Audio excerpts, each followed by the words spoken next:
Hello and welcome. I'm Jennifer Shlomovich, and I specialize in helping busy women simplify plant-based living so they can improve their health, save time, and feel supported, even if their family isn't on board. Here on my channel, you'll find insightful interviews with inspiring vegans and practical tips on a variety of plant-based topics. Whether you're just starting out or looking to deepen your journey, my mission is to be your supportive resource and guide. Subscribe now and join me in living a healthier, more confident plant-based life. Today, my special guests are husband and wife team Annette and Graham Henry, who are breathing coaches and plant-based nutrition educators who live in Berlin. Having both been able to resolve health challenges as a result of transitioning to a plant-based diet, they each immerse themselves in the science of plant-based nutrition. As a result of what they learned, they set up their business, Henry and Henry, so that they could educate people on how to thrive on a plant-based way of eating. When one of them self-diagnosed a breathing issue, they were prompted to investigate the science of breathing and how the way we breathe can affect our physical and cognitive health. As a result of their findings, they both trained as breathing instructors under the tutelage of world-renowned breathing coach Patrick McKeown. Through their breathing re-education programs, classes, and workshops, which they run alongside their nutritional offerings, Annette and Graham now also work to help others resolve and better manage a range of health conditions, improve focus and concentration skills, and enhance physical and mental performance. Annette and Graham, welcome. Thank you. Thank you for inviting us. Yeah, I'm so happy that we connected a few weeks ago. We had a really interesting conversation about breathwork, and I've heard of breathwork, but you gave me a little more insight on really what that means, and I think a lot of people don't realize what that means. So I'm really happy to have you both on here to get a little more insight on that topic. But before we get started, what is your vegan story? I think that has to start with me, and I'll tell you now, the story may not be long, but the progression to veganism is extremely long. And it's well over 20 years ago now that it started, because I had a health condition. You've made reference to that. It was endometriosis, and I had full-blown surgery because there was no keyhole surgery at my hospital at that time. And it came back, and they started talking about sending me away for some keyhole surgery somewhere. And I thought, I don't want more surgery of any kind anywhere. What else can I do? And I found a few different things, but the biggest find was walking into a bookshop one day and seeing a book that said Healing Endometriosis Through Nutrition. And I thought, oh, how interesting. I'll read that and take it from there.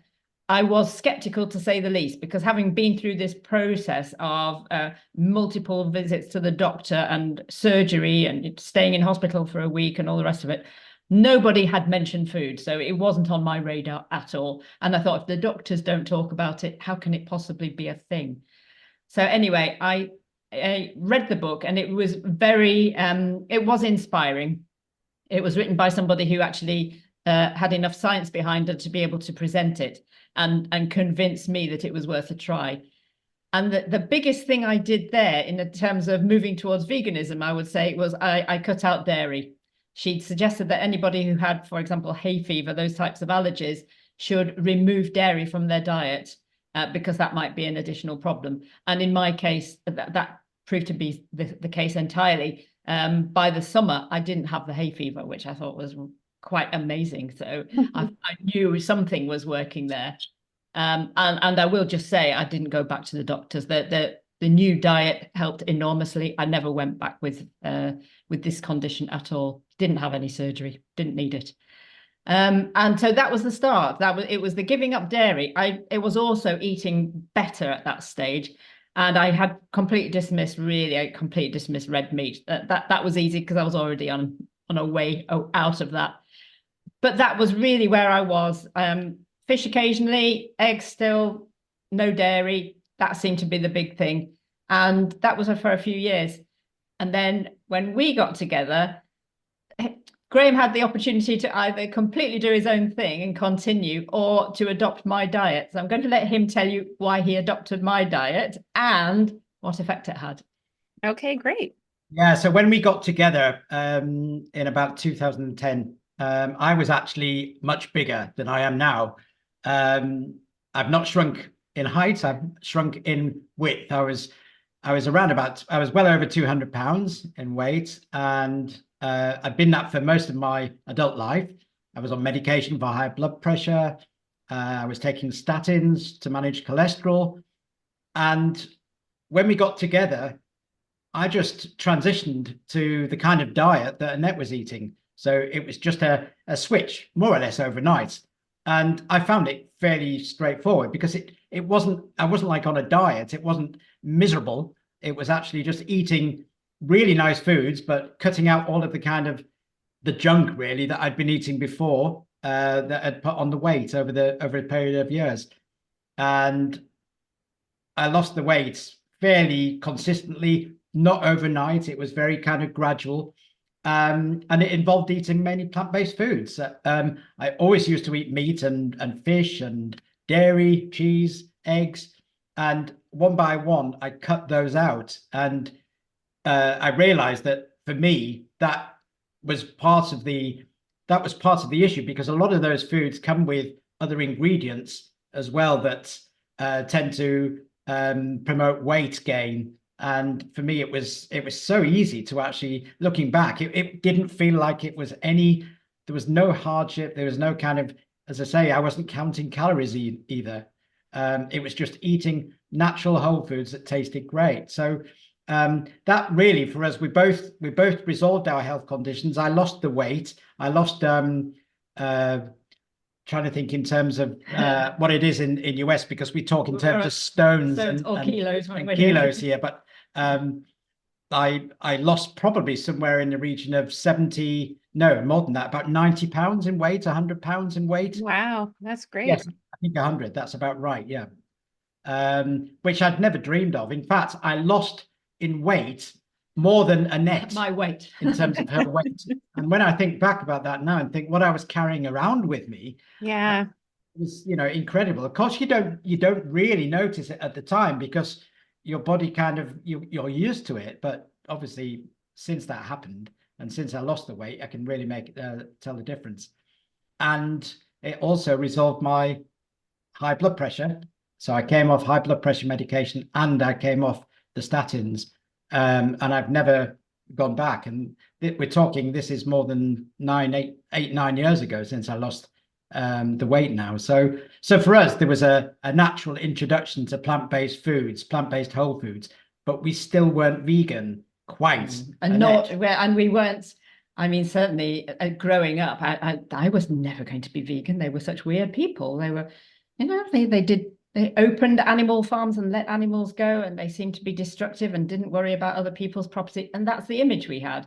We grew up in the 70s, and that was the image of veganism then. And it was quite widespread. That was basically it. And that's unfortunate, because I would say we more or less became vegan in terms of our eating long before we admitted to the fact that being vegan is actually a good thing to be for so many reasons, and to actually claim that we are. And that happened much more recently. I mean, really, I suppose 4 or 5 years ago is when we actually decided, yeah, we are vegan. And of course, that then means you're looking at everything, because you're considering what you're buying in terms of cleaning products and clothing and so on.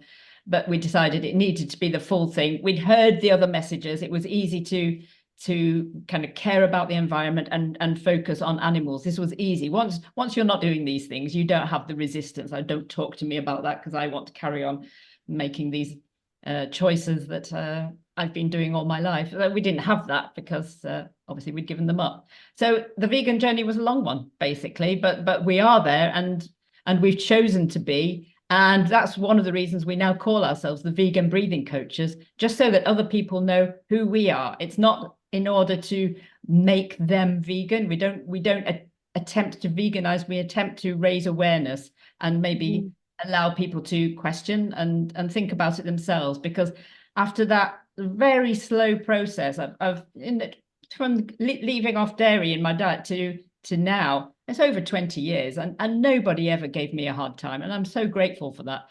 I'm sorry it took so long. However, I want to give other people that option as well, to come to it in their own way and then be certain. So no backtracking. That's the ideal, I think, to really get there.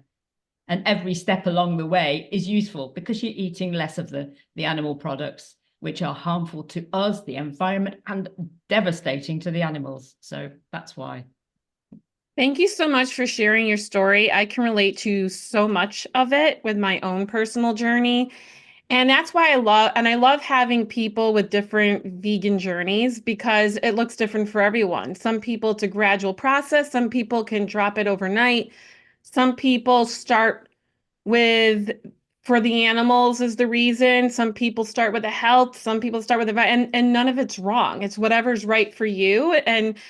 And for me, it also started with health and eliminating dairy. I noticed I was having skin issues and dealing with eczema and rosacea and looking up ways to, I noticed that when I ate certain foods, it would trigger a response in my skin. Like one day it just kind of hit me. Oh, when I eat this, this happens. And so I started Googling and I saw how like dairy can be a culprit for those things. So I did an experiment of, giving up dairy for 30 days. And I felt so much like I didn't realize dairy was making me feel so bad. Like it was my normal operating system. And I felt really good being off of dairy products. And I started looking up dairy-free recipes. And I started coming across all these vegan recipes and forks over knives and all these different whole food plant-based recipes on Pinterest and just different cuisines like Indian cuisine and different Asian cuisines and all these different flavors and spices that, I would go to a restaurant for, but I never thought of making these things at home. And seeing all these healthy versions of food that was flavorful, I realized, wow, I can eat healthy and not feel deprived. And I really liked it. At the same time, I knew my family wouldn't want to change. I remarried, had a blended family. At the time, our kids were younger. And so I'm like, well, how can I eat differently from them? And so I just would make things and then it started to click with the animal stuff. I watched a documentary and I where meat and animal products come from, but again, it's that cognitive dissonance. We don't think about it until we really think about it. And I also used to think vegans were weird. I remember being in high school in the 90s, and I remember a classmate talking about being vegan, and I thought, oh, I could never be vegan. That sounds so difficult. Like, why would anyone want to do that, right? But here I am trying to eat better, and even though I wasn't cutting out animal products completely, I had reduced a lot of it for myself but would still eat out or go to family functions. And that was another thing too, like, oh my God, how are people going to judge me for doing this? But little by little, there was this little voice in me that wanted to be vegan. And it got louder and louder after a couple of years of just experimenting with recipes. I'd buy cookbooks. I love buying cookbooks. So I explored through the food and the health. My mother died of a heart attack in 2007. So it was really important for me to start taking care of my health. And so I really I loved using whole food plant-based as a great tool for that. And it simplified it because there's no calorie counting. And again, I think what matters is food tastes good, right? We don't want to feel like we're being deprived. So as long as we're not being deprived, that's really all that matters. And I think it's not about the meats and the other things. People don't realize it's the textures and the flavors. So if you have a good blend of spices or sauces, and you can make all these things without oils and fat, like it's just, and it tastes better. Like your taste buds change too. You taste food differently.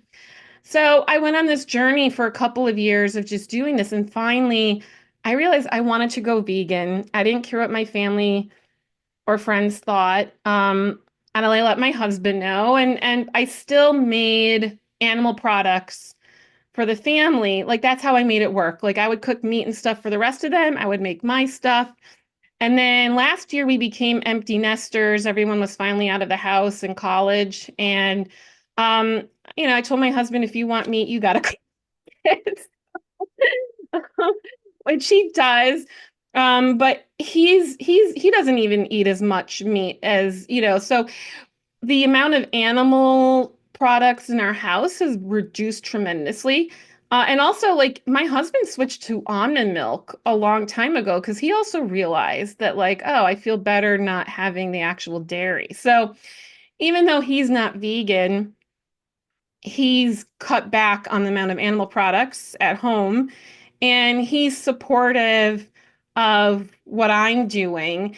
And that's why I created my channel. It's, to show people that you can do your thing and find a way to make it work for you. And if the people around you are different, there's still ways to make it work. And that's why I have different vegans on like you, so people can see what other vegans are doing to live their best lives. So anyway, I can relate so much to your story on just that gradual transition and just noticing a difference in how you feel much better when you eliminate these. I feel like dairy is like one of the biggest toxins we don't realize. Yeah, I really agree with that. I think in terms of if your only emphasis at this point is health, consider giving up dairy first. And it's bigger even than meat. Yeah, I think. Yeah, absolutely. And your taste buds change. And I think too, vegan substitute, like dairy substitutes have changed a lot as well. So I feel like becoming vegan is much easier than it even was, 10, 15, 20 years ago. And it's finding that right balance. Like I eat healthy most of the time, but if I want to make a pizza, I can go buy a bag of vegan cheese that tastes not too bad, and I can make a pizza at home that, it's still, at least I'm not putting dairy in my body, having, a bigger reaction on, triggering inflammation that way. So yeah. I just wanted to add as well, just put it into context for anyone who's listening who may think, oh, I couldn't do that. We actually only achieved what we did to become fully vegan when we were in our mid-50s. Yeah. So a lot of our peers, people around the same age as us, they're very reluctant to change. But for us, we found that it was possible. So it's always possible. No matter what age you are, it can be done if you really want to. So. And whenever we go to vegan restaurants now, we're surrounded by people who are younger than us and lively, and it feels quite good, I have to say, because it keeps us young, I hope. Yeah, absolutely. And I think too, even like I did, I changed, a few meals during the week, right? Even if you're just doing, and just have fun with it. I love cooking different types of food. And if you love cookbooks and trying different fun recipes, just, look at it as a experimental cuisine journey, if anything, if that's a good way to start and just have fun. If you're like plant curious, and you're not ready to commit to anything, look, we didn't commit right away either. And that's okay. Everyone's journey looks different for them. And so now I want to pivot to the work that you're doing. You're plant-based educators, you're breathwork coaches. Can you share a little bit more about the journey that inspired you to create a business around this? Yeah, go for it. Yeah, well, we really immersed ourselves into the science of nutrition when we were changing our diets, and it's something that's fascinated both of us. I mean, Annette's already explained how she resolved her endometriosis through taking a nutritional approach. And she was an avid reader, anything nutrition based, she wanted to know it. This was also before we met, but I've always been interested in that kind of science as well. And we decided together that we wanted to get a really good, rigorous grounding in the nutrition of plant-based foods. So we actually coached with two US-based raw food nutritionists based in California, Dr. Rick and Dr. Karen Dina, who are brilliant teachers. And we took this very intensive 200-hour video course and learned all the rudiments of plant-based nutrition because we wanted to convey this to others. So we're not actually qualified as nutritionists, we're actually nutrition educators. And our objective really was to be able to help to support other people who wanted to transition to a plant-based diet and get it right. So we've got the knowledge about where you get your where you get all of your minerals, where you get your vitamins, your protein, all of those questions, and help people to offset a lot of those things that people say often to undermine their journey. We all know that as vegans, that, you know, where do you get your protein? Where do you get your calcium? So we've got a really good grounding in that. And that was great. And we've enjoyed helping to provide coaching for others on that, in that subject. But then we happened upon the breathing, and I'll let Annette take that on a little bit further, because she's the one that kind of really got into it. Eventually, I kept hearing about a book that was a bestseller and people were raving about it, and it was called Breath. And I thought, okay, I will read that sometime. I doubt it's going to be exciting. It's about breath. It's this one, in fact. Actually, it may look slightly different in the US, but it's written by a journalist called James Nestor. And I did eventually get to reading it after these recommendations. And to my surprise, it's a page turner. How can you imagine about breathing is a page turner? It is. He's quite maverick. So he tries out all sorts of things and you think, what's going to happen next? It was very interesting. But in the course of reading this, I realized that my own breathing was dysfunctional, which came as a big surprise to me. I think if I'd heard the word dysfunctional in any other context, I would have assumed that dysfunctional breathing was happening to somebody and it would be visible and they would be struggling and it would be patently obvious. Of course, it's not necessarily. You don't notice. It's your own normal breathing, but it might just be a little bit too fast or a little bit too upper chest or too often through the mouth or any of those kinds of things. And I realized that some of that applied to me. At the same time, which is kind of good timing in one sense, I was experiencing breathlessness after COVID. And I thought, okay, if I do something about my breathing, it may help with this breathlessness.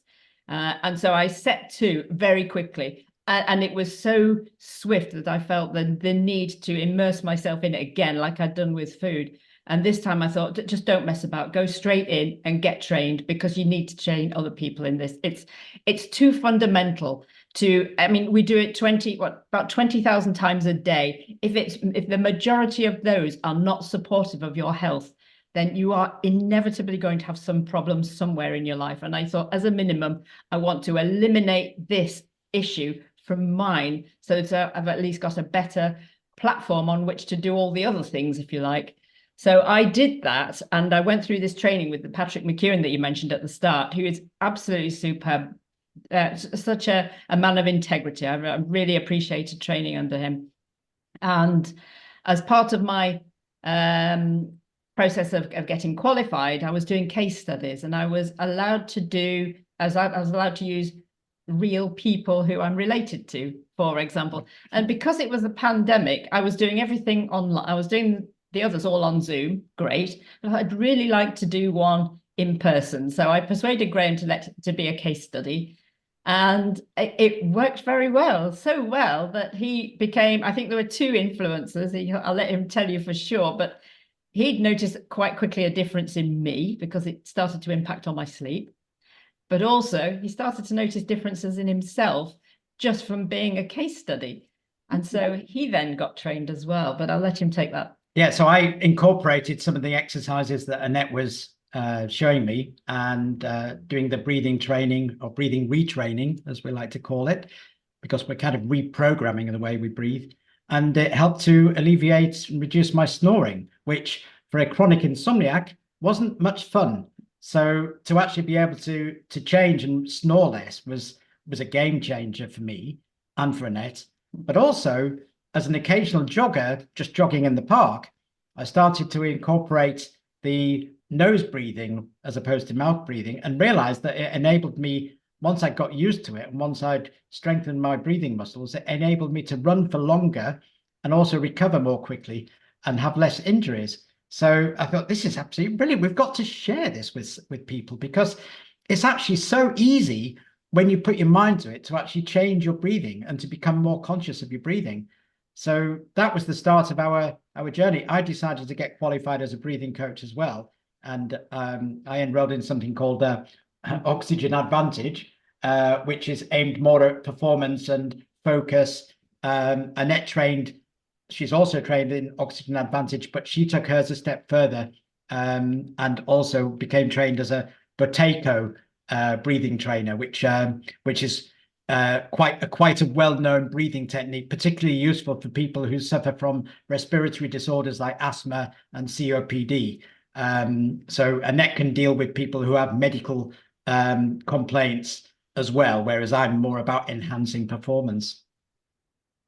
Wow, that's so interesting. We really don't think about how something so basic as breath, and like you were saying, a book of breath, that doesn't sound very exciting, but it really sounds like it's very important, right?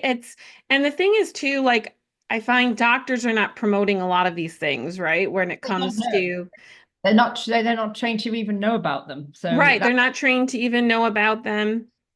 That's got a little bit better, but it doesn't form part of their training. Nutrition isn't really there, and breathing really isn't. I mean, in terms of the medical world, they will examine your breathing rate to put it on the bottom of the thing on the bottom of your bed if you're in hospital. That's it. They understand respiratory physiology. Of course, they're doctors, and it's something in their training. They don't do anything, but they don't do anything with it, and they don't actually know how to actually enable people to change the way they breathe and introduce exercises, or at least most of them don't. And if you even come across doctors saying it doesn't make any difference whether you breathe through your nose or your mouth, it absolutely does. And there's so much research to support this, and it's just not part of their training, which is a crying shame. But of course, there's no drug attached to it, no pharmaceutical to sell. So I think that might have something to do with it.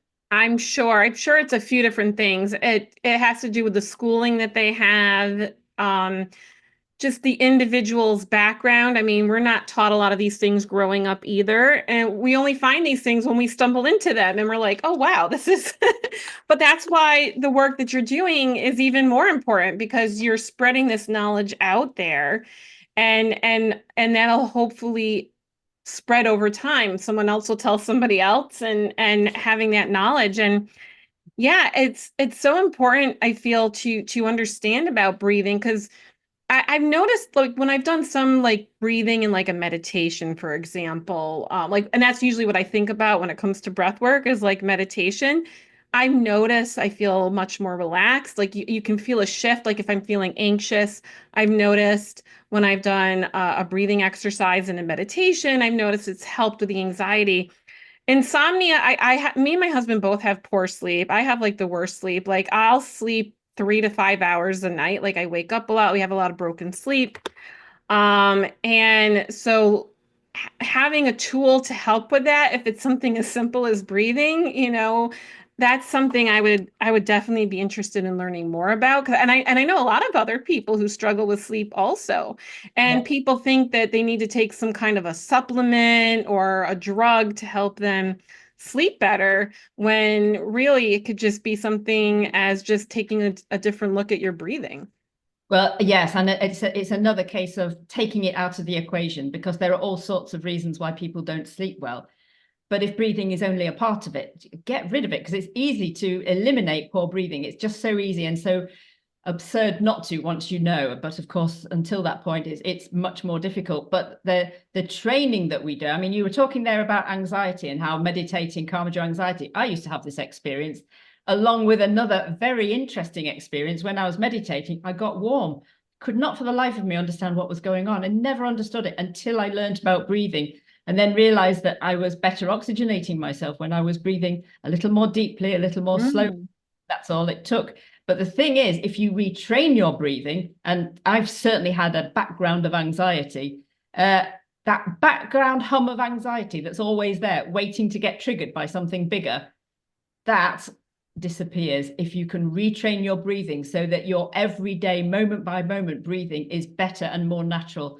So this then also plays out at night to some degree, because so many of us have breathing that's too fast. And this was my problem, breathing too quickly and waking myself up by breathing quickly, and or not being able to get to sleep because I didn't know I was breathing too fast. But of course, my breathing is giving my brain the information that there's something to be on the alert for, because that's what you do when there's something to deal with, something to fight or flee from. And so I was staying awake. It's been a long process with me. Some people can learn to breathe better and their sleep improves immediately. For me, I've had to retrain my breathing with the objective, I believe, based on what I've read and what I'm experiencing, of building my vagal tone. So you've got this big nerve running through your body, which impacts on, it starts up in your brain and goes down via all sorts of most of your major organs. And you can retrain it, and it impacts, if it's touching lots of different organs, it's going to have all sorts of impacts on you in all sorts of different ways, and it does. And as I've retrained my breathing to incorporate this slow breathing, and with practice, so I have interventions and I have the training to reprogram my breathing center, I'm sleeping better. And that's wonderful, because I didn't expect that this side of menopause. It's not what you expect. I'd been spiraling downwards for years, and I thought that was the way it was always going to go. And now it's spiraling back upwards. And I feel better. My days are better because I'm sleeping better. And when I do wake up in the night, I've got something I can use straight away to come back down again, slow it all down. And as a minimum, I mean, it hasn't happened for a few weeks now, I'm glad to say, but as a minimum, if I'm lying awake, I can't sleep, I can do this slow breathing and know that I'm building this vagal tone so it can have some future beneficial impact. And that just feels very optimistic, and it just feels like you've got a bit more control. And so I would wish that for you, if that's something that is relevant to you. And the other thing as well, which is really interesting, is that female breathing is different from male breathing. And a lot of the research that's been done has been on men. And it's only now that we're beginning to realize that women actually need to be looked at differently in terms of their breathing. And again, Annette might want to say something about that, because I suspect quite a large amount of your audience may be women. Well, they will be if they're vegan, because as we know, the majority of vegans currently are still female. And yet female breathing is different. It's been known about in the scientific literature since just shortly after the turn of the last century, and yet still nothing is done about it. Women are treated like versions of men, and it's completely inappropriate, because the hormonal changes that we experience make a difference to us. For example, if you're in your reproductive years, then when you get to the luteal phase of your menstrual cycle, the progesterone that you have increases, and that stimulates breathing. It's a respiratory stimulant. It makes you breathe faster. If you're breathing faster, you're likely to feel more anxious. You may well have brain fog. You're also going to have a worse pain perception. And so all of these things, I don't know how they sound to you, but they sound to me like PMS. And it's been the case as well. I was working with somebody last year who, I asked her if she'd write a testimonial, because she was so enthused. I said, please write a testimonial. And she did. And the very first line was that she couldn't believe that her period pain had gone as a result. We'd never done, this hadn't been part of the program, and that had changed for her. And I understand why. And now I will talk more about that anytime I work with a woman, because it's so relevant. And then there's even more comes up for menopause, but it's not about that. So I'll leave that one there. No, I'm so glad you shared all that. Like I just turned 46. So, I've noticed over time, things have changed, things are different. And being interested and understanding these different things. And I feel like it's still a mystery with all the information, like with what women go through.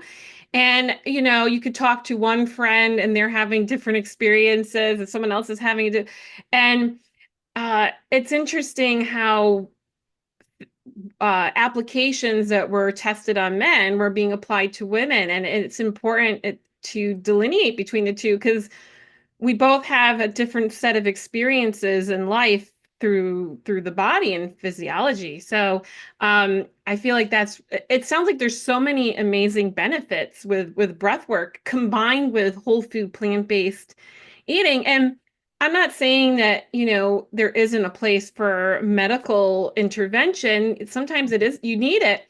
But if you can do these things in addition, and it can only help you, you might eventually not need the medical intervention, like what you were talking before about not needing the statins anymore, right? Like, there's certain things that we can do that are there's things that aren't in our control and the things that are in our control. And sometimes the things that are in our control can can help. And if someone is struggling with other types of chronic health issues, the food you put in your body has a huge impact on healing and recovery. And I'm sure, from all the benefits that I'm hearing about breath work, it sounds like that would add another additional layer of benefits to that. So it sounds like you both are on a really great mission, just educating people on these two things that I feel really do go hand in hand in helping someone feel better, whether you're a relatively healthy person or, someone who it sounds like you can just, benefit from all of these things wherever you are. And I just wanted to ask, how do you know when you're not breathing properly? Like, what are some of those? What is someone experiencing when they're not breathing properly? How do they know? Well, it's a great question. And as I've kind of hinted at already, there's a very strong chance you won't know. Most of us breathe suboptimally and don't know it because it's so normal to us, we don't notice it. But if you find, and this is an interesting one as well, because even when I train people and I say to them, do you breathe through your mouth? And the majority of them say no. And for some, that's genuinely the right answer. But sometimes they come back the following week and say, I do breathe through my mouth. I've noticed that. I do sometimes, you just don't notice. That's the biggest one. Try and get your mouth closed and breathe through your nose. But also breathing a little bit too fast. And one of the things that's really unhelpful at the moment, and most of us have smartwatches now, and certainly on mine, the average or not considered normal breathing rate is something like 16 or 17. Well, if you think back into the 1980s, which isn't really that long ago historically, it was more like 12. So our breathing has speeded up, and it's not very helpful to us. It might be normal, but it's not natural.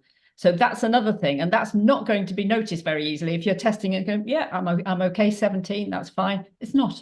It's too fast. So that's another one. Breathing upper chest, we've become quite used to having most of our breathing being quite shallow, and that's not unusual either. And another interesting one is that I was definitely doing, and that we've come across a lot of other people who do it, is unconscious breath holds. And there's actually a thing now where people using a computer will often, for example, when checking their email, hold their breath. Now, it might be fear of what they might find there, or it might be something else, but it's so common. It's got its own name. It's email apnea. So we've got sleep apnea, which and email apnea, which is holding it unconsciously. And there are all sorts of reasons people do that. All of those things, but the trick is noticing them. And also if you sigh or yawn a lot, but again, you may not be particularly aware of it. So I'm not talking about, it's late at night and just before you go to bed you're yawning. I'm not really talking about that. It's just some people yawn a lot because they're trying to get air in. Cold hands and feet. Yeah, that's a sign. That may be a result of poor breathing, because you're not then oxygenating your extremities as well as you could do, which is enabled through good breathing. But there may be some other issue there, neuropathy or something. So it's not always going to be the case, but it's worth bearing in mind. Waking up with a dry mouth can be an issue as well, because that means you've been breathing through your mouth rather than through your nose. And if you're breathing through your mouth during sleep, it's going to exacerbate snoring, and it's going to possibly result in collapse of the airways, which is one thing that leads to sleep apneas as well.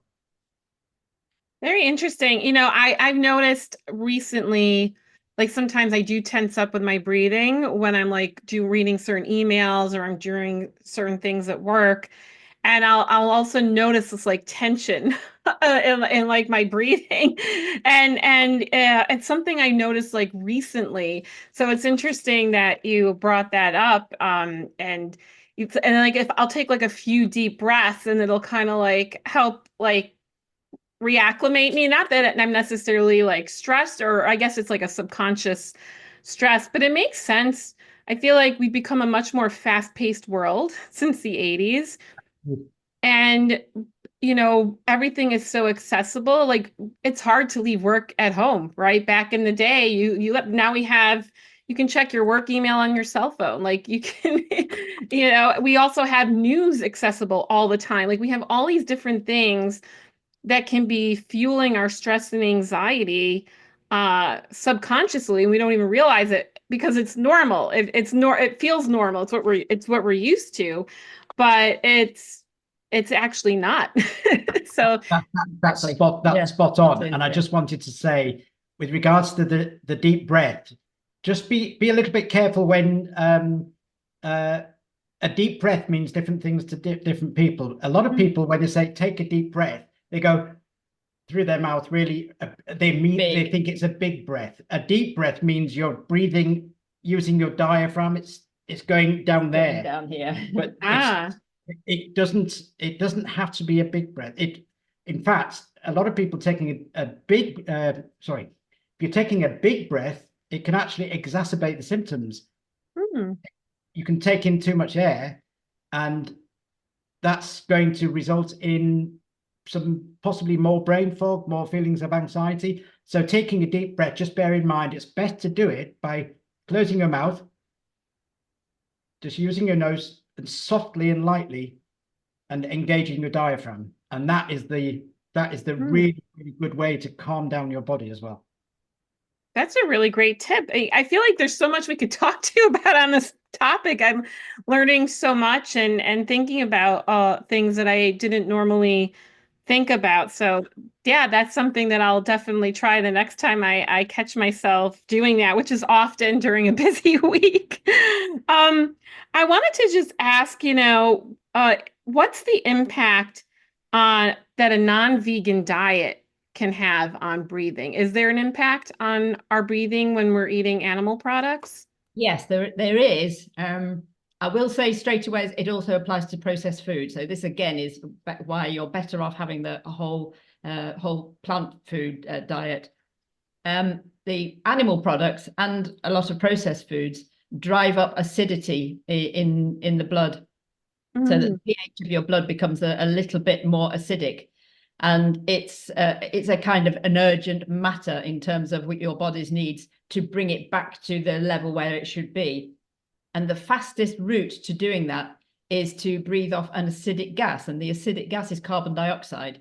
And so you likely breathe quickly to get that gas out, and so that you bring your body back into range again.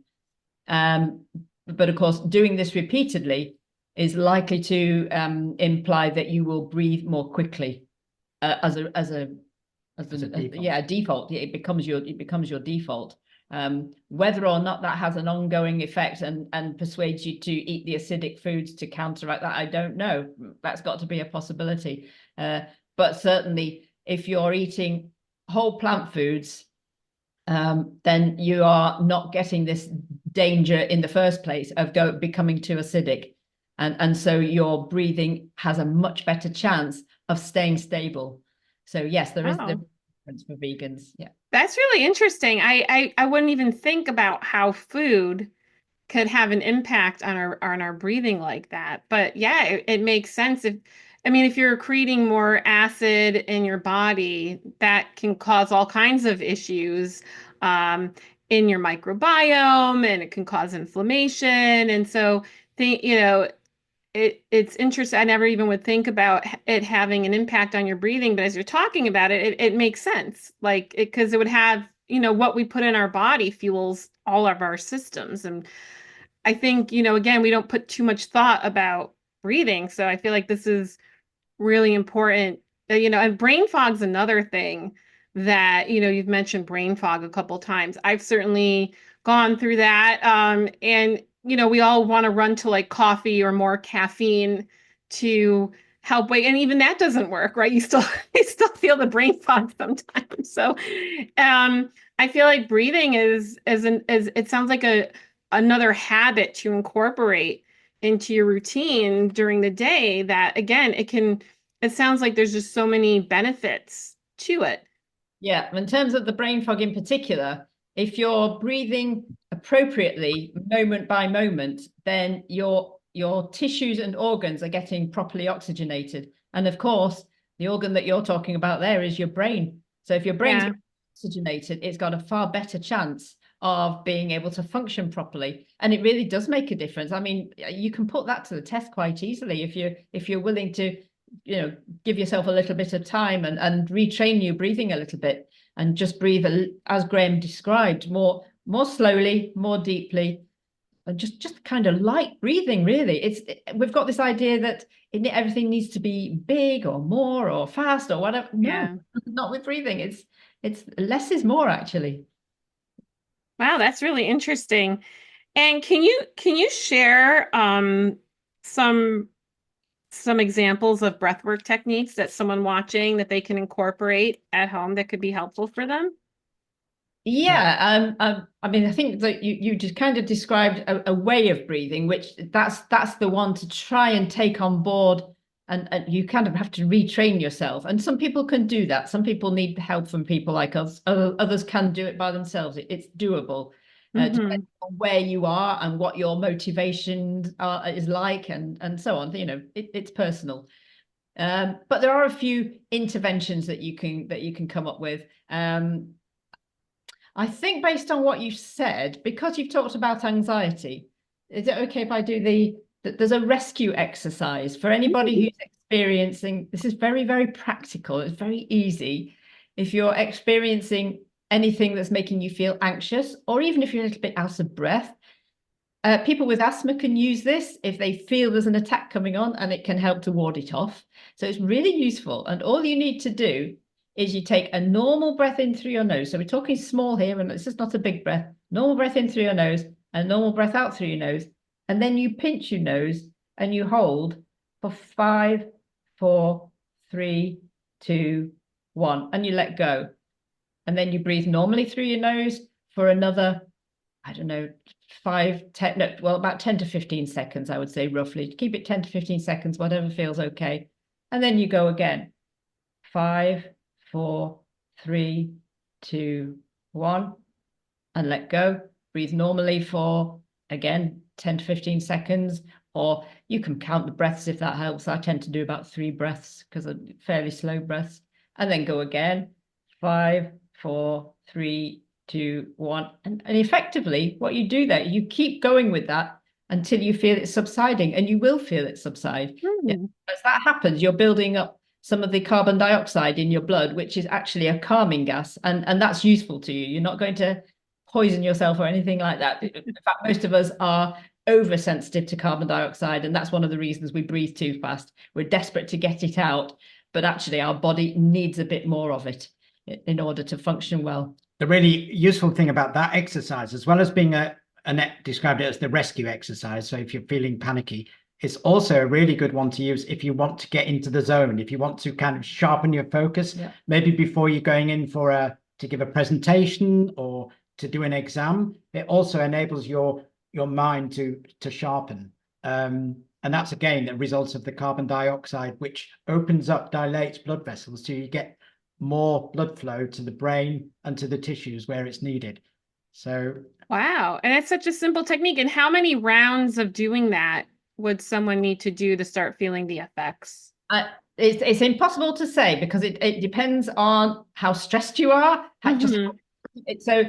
Basically, you do it until you will know. If you start to feel better, you'll know now's a good time. I can let go of this now. I can stop. So you do it for as long as seems appropriate, really. There is another one if you prefer it, and Graham can. I just wanted to say about a small warning on that one. Yes, some people who have really dysfunctional breathing get breathless quite easily. Yeah. They may find the count of 5 too much, yeah. in which case reduce it to even the count of 2 or 3. Oh, okay.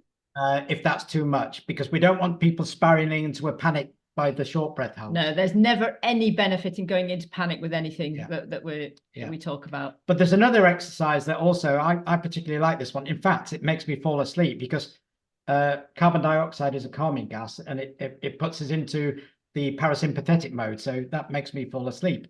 But it's also good if you're in the middle of a panic attack. If you've ever suffered a panic attack where you feel you're hyperventilating and you're feeling faint, you're feeling like you're going to die, you probably have come across this thing that sometimes they tell you to breathe into a paper bag.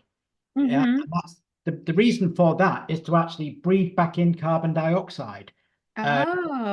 what's happened is that when you do this, when your body's reacting in this way, it's because you've breathed off so much carbon dioxide, there's no more blood oxygen getting to your brain and etc. So it can make you feel anxious and well, like you're going to die sometimes. It's horrible. Yeah. So the paper bag trick is to just breathe in carbon dioxide, and eventually the blood gases will balance again, and everything will be hunky-dory. At least that's what the theory is. But you don't need a paper bag. You can actually, what you can do is just cup your hands over your nose and mouth. I'll do it again. And that will show you like this, and just breathe in slowly in and out through your nose, and just do that for as long as it's comfortable. You can do it for 5 minutes if you wish. You can do it for a minute. You can do it for 30 seconds. The difference between the paper bag and this is that there's going to be some gaps between your fingers, so you're still going to get some air in, which means that you won't quite feel as some oxygen, sorry, you won't quite feel as sometimes doing the paper bag thing, people can feel a little bit, oh, I can't breathe. So, but this one here allows you to just take in a little bit more CO2, carbon dioxide, to equalize those gases again. And it can be really relaxing. So when I teach this to people, it's been instructive to me, because when I first did that exercise, I could not stand it. I was breathing sufficiently dysfunctionally to feel panicky just having my hands in front of my face. Couldn't stand it. I have not come across a single person who I've taught who can't cope with it. They love it. Most of them, oh, I'm going all nice and sleepy now. They like it. And I'm always surprised, because I really couldn't stand it. There is another thing that I would like to recommend as well, as it's not even an intervention, because we would describe those as interventions, because you're doing it to bring about a change of state when you're feeling it's necessary. The normal day by day, minute by minute breathing is something that is a longer, involves more training of yourself, and we help people to do that just by lighter breathing. But one thing I would recommend to everyone try, if they're not already doing it, and the chances are, I think that not everyone will be doing it, and that's to breathe in and out through your nose when you go for a walk. Mm-hmm. It may seem quite difficult to some people if they're not used to breathing through their nose.